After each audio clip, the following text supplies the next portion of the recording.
Good morning, folks. We will begin with the plasma filament. It rode over the eastern limb near the equator the past 36 hours, the dark dancer in front of bright umbral magnetic fields. It released last night. Some ejecta was created, but most fell back down into our star. The eruption is not heading in Earth's direction, but rather Venus and Jupiter stand to take impacts from the shock wave.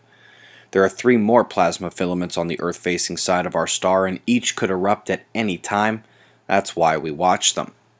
The coronal hole is easily visible as well, more so here in 211 angstroms. The equatorial portion faced Earth already, and now the factors for quakes wane until Mercury conjoins the Sun later this week. I'll come back to that though. Solar wind showing a slight density rise this morning, but nothing major. The magnetometers are calm and showing all normal along with the KP index. Solar flares, not much to speak of here either, and the sunspots look unable to help unless we get something from one of the spots not yet visible and still coming in. Their bright fields are already visible, however. But back to the planets.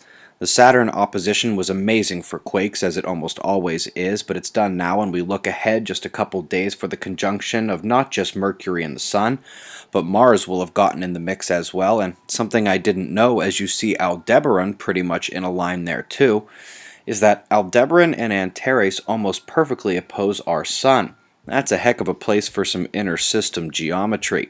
You can actually see a couple of those spheres on Soho-Lasco. Mars moves very slowly, background stars race past him. Aldebaran down below moves exactly with the background stars, and Mercury swings in quickly with a very short orbital period. Also, if you're looking for an evening show, we've got Venus and Jupiter at sunset, the beautiful moon barely askew. How about the old magnetic maps?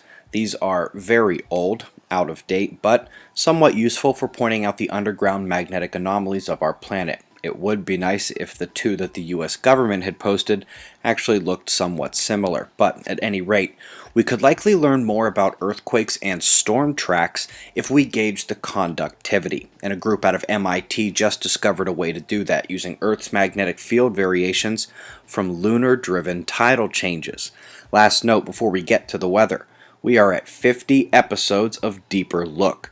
Last night's was about the climate extremes of India, a topic I rarely touch and one that is unlike the regions we normally discuss. Death toll soared overnight from 500 to 700 this morning with the current heat wave, so forgive the incorrect figure in that video. And Los Estados Unidos, that's another set of heat and moisture energy driven in from the Gulf of Mexico.